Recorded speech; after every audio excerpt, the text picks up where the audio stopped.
talk to you about a very important topic, your sleep. You can have the healthiest food, best diet possible, have an incredible exercise program, not have an emotional care in the world, but if you're not sleeping well, it's just simply impossible to achieve high-level health and wellness. And I want to give you a few tips that will help move you in that direction.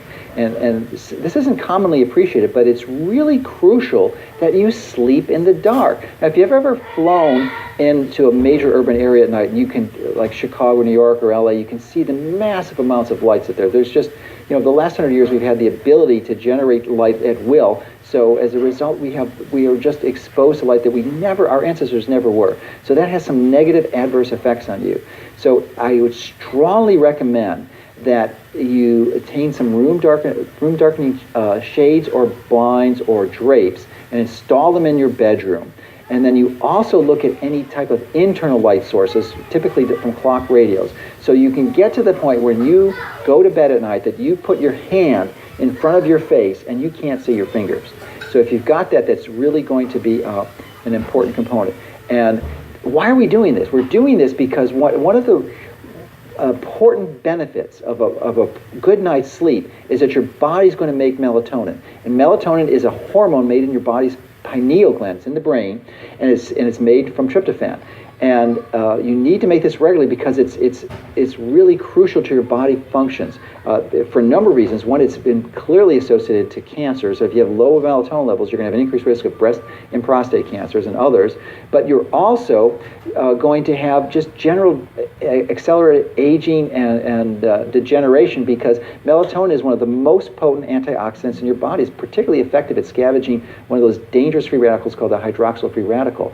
And it's really effective because it really cuts like hot knife through butter through all your body's tissues. It just penetrates these cell membranes, specifically the blood-brain barrier, and it serves its role where it scavenges these free radicals. So if you're not sleeping well and producing melatonin, then you're going to have these challenges. So the other important component of sleeping in the dark is in the daytime, to make sure that you're exposed to lots of bright sunshine as much as possible, because your body requires the combination of exposure to bright light in the daytime and really pitch black at night to optimize your melatonin production. And this is all night, because it's important to realize that if you get up and have to go to the restroom and empty your bladder in the middle of the night and you switch on that light, well, you can be guaranteed you've just shut off your melatonin production. So I know it may be a challenge, but stumble to the bathroom at night and don't turn on that light. And melatonin, of course, is also useful to improve your sleep.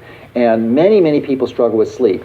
And if you are one of them, then I would strongly encourage you to make sure that you're exercising, because exercise is one of the most potent biological, physical things you can do to optimize your sleep.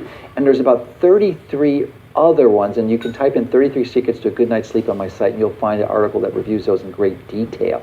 So, Americans in general struggle with this because they spend over $3 billion a year on prescription to normalize their sleep. And I guess that may be okay if you're going to use it a few times a year in situations where you're undergoing jet lag and traveling to different time zones.